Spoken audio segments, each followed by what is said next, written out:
Hello friends, स्वागत है आपका आज के एडिटोरियल डिस्कशन में। चलिए डिस्कशन स्टार्ट करते हैं। हमारा जो आज का एडिटोरियल है, why India can not afford to repeat its nuclear weapon mistake with AI. जो राइटर है उन्होंने कंपेयर किया है न्यूक्लियर वेपन का एआई के साथ में। जब न्यूक्लियर वेपन आया था तो इंडिया काफ़ी पीछे रह गया था उस टाइम में, तो उसका जो खामियाजा इंडिया को भुगतना पड़ा था। राइटर के अकॉर्डिंग क्या वही इंडिया गलती इस बार दोबारा करेगा? अगर करेगा तो क्या उसे अफोर्ड कर पाएगा? और क्या इसको इंडिया को इस बार ऐसी गलती से हम रिपीट करनी चाहिए? तो पहले न्यूक्लियर और एआई का राइटर ने कंपैरिजन किया है, उसके बाद में आर्ग्यूमेंट के माध्यम से समझाया। तो एक बार देख लेते क्या क्या आर्ग्यूमेंट दिए गए। तो राइटर का कहना है कि जब 1945 में यूएस ने जब न्यूक्लियर अटैक किया था जापान पर, तो उसका जो परिणाम हुआ ना, उसके देखकर पूरा वर्ल्ड चौकन्ना हो गया था। वो सारी यूएस को मारने लगे थे, यूएस को सुपर पावर मारने लगे थे। यूएस का डर पूरे वर्ल्ड में बैठ गया था। सारे लोग न्यूक्लियर आर्म बनाने के लिए, न्यूक्लियर वेपन बनाने की होड़ में लग गए थे। और सेम आज एआई में देख लो, एआई जिस देश के पास में है तो सारे लोग इसकी होड़ में लग गए हैं। सब लोग चाहते हैं किसी भी प्रकार से एआई का यूज़ बढ़ाया जाए, एआई का मिलिट्रीली यूज़ हो। इस प्रकार की डील अभी भी चल रही है। और जिसके पास उस टाइम में न्यूक्लियर पावर हुआ करती या न्यूक्लियर वेपन है, वो पूरे जियो पॉलिटिक्स को अपने हिसाब से चला सकता था। सेम आज एआई के साथ हो रहा है। एग्जाम्पल से राइटर समझाते हैं कि आज जो नॉर्थ कोरिया है, वैसा छोटा देश भी पूरे जियो पॉलिटिक्स को अपने हिसाब से कंट्रोल कर सकता है। उसके ऊपर कोई भी देश कभी भी अटैक नहीं कर सकता, क्योंकि उसके पास न्यूक्लियर पावर है। इन फ्यूचर जिसके पास में एआई एडवांसमेंट होगा, जो मिलिट्री में एआई का यूज़ कर सकेगा, उससे कोई भी देश उलझने से पहले सोचेगा। जब नया न्यूक्लियर पावर आया था, ठीक है, तब पूरा वर्ल्ड उसके खिलाफ था। वर्ल्ड पूरा यही बात पर जोर दे रहा था, आवाज़ें उठ रही थी कि किसी भी प्रकार से इस न्यूक्लियर वेपन को ख़त्म किया जाए, क्योंकि ये पूरे देश को ख़त्म करने की ताकत रखता है। ये पूरे देश को, पूरे वर्ल्ड को ख़त्म करके रख देगा, तो इसे कैसे भी करके कम करने का प्रयास किया। आज एआई के खिलाफ भी सेम आवाज़ें उठ रही है कि एआई ये पूरे वर्ल्ड को डिस्ट्रॉय कर देगा। और राइटर ये भी कहते हैं कि उस टाइम में यूएसए और यूएसएसआर के बीच में, मतलब रसिया आज के टाइम का, उस टाइम यूएसएसआर था, तो उसके बीच में और यूएसए के बीच में ट्रीटी भी हुई थी कि किसी भी प्रकार से जो एक रेस बनी हुई है यूएसए और यूएसएसआर के बीच में, न्यूक्लियर पावर से रिलेटेड, न्यूक्लियर वेपन को ज़्यादा से ज़्यादा बनाने से रिलेटेड, उसे किसी भी प्रकार से ख़त्म किया जाए। और आज सेम रेस लगी हुई चाइना और यूएसए के बीच में। तो दोनों देश चाहते हैं कि जो एआई है उसका यूज़ मिलिट्री के लिए ना हो, इसलिए दोनों के मध्य इससे रिलेटेड बार बार चर्चाएं भी होती है। फिर न्यूक्लियर का पीसफुल यूज़ करने के लिए उस टाइम में अलग से एजेंसी भी बनाई गई थी, जैसे कि इंटरनेशनल एटॉमिक एजेंसी, जो न्यूक्लियर के पीसफुल यूज़ को प्रमोट करती थी। ये एजेंसी है न्यूक्लियर के पीसफुल यूज़ को प्रमोट करती थी, ठीक है। तो सेम एजेंसी आर्टिफिशियल इंटेलिजेंस के लिए भी बनाई गई है। आर्टिफिशियल इंटेलिजेंस के लिए international agency for artificial intelligence. ये आर्टिफिशियल इंटेलिजेंस का यूज़ मिलिट्री पर्पज़ के लिए न हो, इसे रोकने के लिए एजेंसी बनाई गई है। इस प्रकार के कंपैरिजन करके राइटर ने बताया कि न्यूक्लियर है तो वो जो आर्टिफिशियल इंटेलिजेंस है उसका कितना इंपॉर्टेंस है। वो एक प्रकार से न्यूक्लियर वेपन के इक्वल है, न्यूक्लियर वेपन से भी ज़्यादा महत्वपूर्ण है आर्टिफिशियल इंटेलिजेंस। तो इंडिया को इस पर फोकस करना चाहिए, ऐसा कहना चाह रहे हैं राइटर। इसके बाद राइटर कहना चाहते हैं कि क्या इंडिया ने न्यूक्लियर के टाइम में जो भी कोताही बरती थी या ढिलाई बरती थी, क्या आज के टाइम में इंडिया को ऐसी गलती करनी चाहिए? जी नहीं। इंडिया ने उस टाइम में क्या था, इंडिया आइडियलिज्म में जीता था। इंडिया नहीं चाहता, इंडिया का बार बार हर मंच पे यही कहता था कि जो न्यूक्लियर पावर है या न्यूक्लियर वेपन है उसे ख़त्म कर दो, ये पूरे वर्ल्ड को ख़त्म कर देगा, वर्ल्ड को शांति से जीना चाहिए, पूरे विश्व को आपस में मिलजुल कर जीना चाहिए। इंडिया भ्रम में, मतलब साफ साफ बोले तो इंडिया भ्रम में जीता था। एक आइडियलिस्टिक था, पूरा वैचारिक सिद्धांतों पर जीता था कि नहीं, ये जो वेपन बनाना है ये सब नहीं बनाना है। अगर हमने न्यूक्लियर डील बनाई तो चाइना हमसे नाराज हो जाएगा, न्यूक्लियर नहीं बनाना। इस प्रकार की इंडिया भ्रम में जीता था।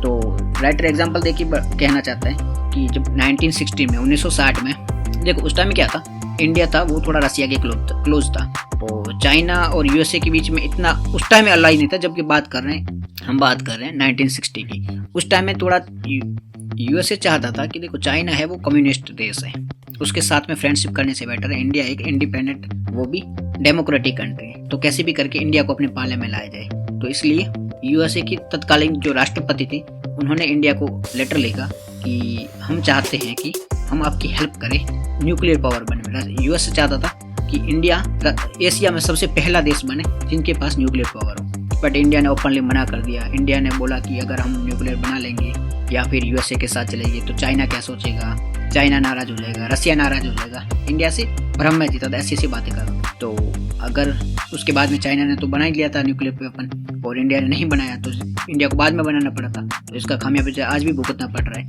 कि अगर इंडिया उस टाइम में यूएसए की बात मान लेता और न्यूक्लियर पावर बना लेता, तो आपको लगता है कि आज हिस्ट्री कुछ और भी हो सकती थी। हो सकता था कि अपन कहीं और भी मतलब चेंज हो सकता था थोड़ा बहुत, बट इंडिया ने उस टाइम यूएसए की बात नहीं मानी, इंडिया भ्रम में जीता रहा। तो राइटर का कहना है कि आज एआई का जो है मिलिट्री में यूज़ बढ़ता जा रहा है, हर देश इसका रिसर्च और डेवलपमेंट बढ़ाता जा रहा है, तो इंडिया भी इसमें पीछे क्यों रहे। इंडिया में इस पर कोशिश करना, इंडिया अभी भी अगर आइडियलिस्टिक की दुनिया में रह गया तो इंडिया बहुत पीछे रह जाएगा। और इसके अलावा राइटर कहते हैं कि उस टाइम में इंडिया है ना, किसी अदर देश जैसे कि यूएसए है या चाइना है या वेस्टर्न कंट्रीज से हेल्प लेने से इंडिया कतराता था। कि इंडिया नहीं चाहता है कि इंडिया उस टाइम ये सोचता था कि अगर मैं वेस्टर्न कंट्री की हेल्प लेंगे, हम वेस्टर्न कंट्री की हेल्प लेंगे तो जो हमारा एम है कि हम किसी भी ग्रुप में शामिल नहीं है, तो वैसे लोग सोचेंगे कि हम तो उनके ग्रुप में जाके शामिल हो गए हैं, तो जो हमारे करीबी दोस्त है या हमारे करीबी मित्र कंट्री है लाइक रसिया है, चाइना है, वो हमसे नाराज़ हो जाएंगे, हमसे दूरी बना लेंगे। इसलिए इंडिया वेस्टर्न कंट्री से हेल्प नहीं लेता। अगर हेल्प लेता तो इंडिया कब का न्यूक्लियर वेपन बना लेता था, बट इंडिया ने हेल्प नहीं ली थी और इसका खामियाजा इंडिया ने भुगता कि चाइना ने वेपन बना लिए थे अपने से पहले ही। तो यही खामियाजा। तो अब आर्टिफिशियल इंटेलिजेंस के रिलेटेड राइटर का कहना है कि इंडिया को इस बार किसी भी देश से हेल्प लेने से कतराना नहीं है। अगर यूएसए से ले सको, आप इजराइल से लो, आप रसिया से लो, चाइना से लो, किसी भी देश से अगर हेल्प लेनी पड़े आर्टिफिशियल इंटेलिजेंस जिसमें मिलिट्री का हो यूज़ हो, आर्टिफिशियल इंटेलिजेंस जिसमें मिलिट्री में इसका अच्छे से यूज़ हो, इस पर और रिसर्च करनी चाहिए या कर सके, इससे रिलेटेड किसी की भी हेल्प ले तो इंडिया को ले लेनी चाहिए, इसमें कतराना नहीं चाहिए। साथ ही साथ इंडिया को है ना रियल पॉलिटिक्स में रहना चाहिए। रियल पॉलिटिक्स मतलब कैसे कि इंडिया को ऐसे नहीं सोचना चाहिए वो क्या सोचेगा या इसका असर हमारे दूसरे देशों के साथ में मित्रता पर क्या असर पड़ेगा। अगर इंडिया अब यूएसए के क्लोज जाएगा तो इसमें रसिया क्या सोचेगा, या रसिया के क्लोज जाएगा तो यूएसए क्या सोचेगा। तो ऐसे नहीं रहना, भ्रम में नहीं रहना है। कोई कुछ भी सोचे, आपको तो अपने इंटरेस्ट सर्व करने हैं। आपको तो देखो, ग्लोबल पॉलिटिक्स में आपको एक बात पता ही होगी, इंटरनेशनल रिलेशन में कोई किसी का परमानेंट फ्रेंड नहीं होता है। जैसी सिचुएशन होती है उस आधार पर आपकी फ्रेंडशिप बदलती रहती है। एक टाइम में आपको पता होगा यूएसए पाकिस्तान अच्छे मित्र थे, चाइना यूएसए अच्छे मित्र थे, इंडिया रसिया अच्छे मित्र थे। आज पाकिस्तान चाइना अच्छे मित्र है, पाकिस्तान रसिया अच्छे मित्र हैं। तो ये चेंज होते रहते हैं टाइम के अकॉर्डिंग। तो ऐसा इंटरनेशनल रिलेशन में आप ये सोचने बैठ गए ना कि वो क्या सोचेगा, तो आप सर्वाइव कर ही नहीं पाओगे।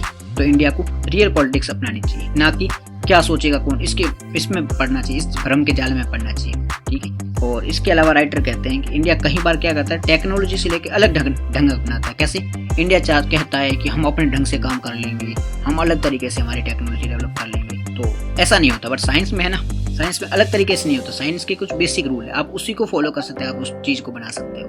तो इंडिया को आर्टिफिशियल इंटेलिजेंस के मामले में अलग ढंग से नहीं करना चाहिए।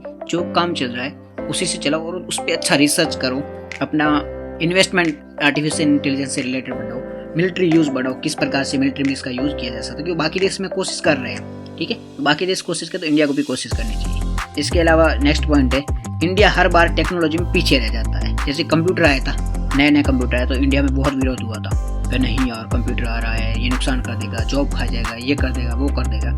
तो इसका परिणाम हुआ कि हमने कंप्यूटर लाया तो काफ़ी टाइम तक तो इसे अपनाने में लोग कतरा थे। तो इंडिया को ऐसा नहीं करना। जैसे कोई टेक्नोलॉजी उसमें रिसर्च करो, इन्वेस्ट करो, डेवलपमेंट करो, कुछ भी करके उस टेक्नोलॉजी को अपना लेना है। बाद में जाने पर हम पीछे रह जाते हैं। तो राइटर के अकॉर्डिंग हमें पीछे नहीं रहना है, ये बात सही भी है। और इसके अलावा जो चाइना यूएसए हैं इस रेस में काफ़ी आगे बढ़ गए हैं और यूएसए तो ऑलरेडी कोशिश कर रहा है कि किसी भी प्रकार से चाइना है वो आर्टिफिशियल इंटेलिजेंस का यूज़ मिलिट्री में ना करे। और चाइना ये चाहता है कि यूएसए ना यूज़ कर ले इसका।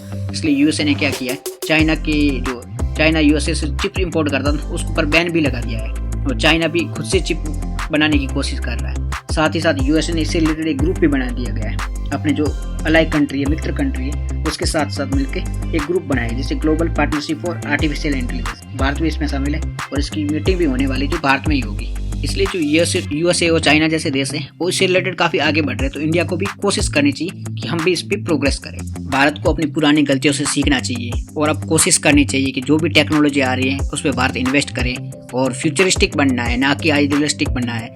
जैसी सिचुएशन है उस हिसाब से ऐसे स्टेप लेने हैं। आर्टिफिशियल इंटेलिजेंस जो है, एआई है, वो फ्यूचर है, उस पर काम करना ही होगा।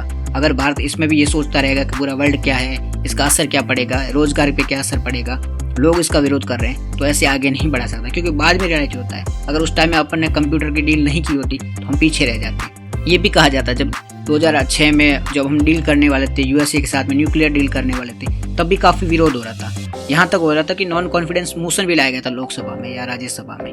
ठीक है, लोकसभा में नॉन कॉन्फिडेंस मोशन भी, राज्यसभा के गलत बोले मैंने, लोकसभा में नॉन कॉन्फिडेंस मोशन भी लाया गया था कि जो उसकी पार्टियाँ थी ना, कांग्रेस के सपोर्ट में जो भी पार्टी थी, उन्होंने कहा कि हम अपना समर्थन ले रहे हैं कि हमें ये नहीं चाहिए, यूएसए के साथ में आप डील कर रहे हो, ये हम नहीं चाहते कि आप डील करो, क्योंकि वो नहीं चाहते थे कि भारत में टेक्नोलॉजी आए।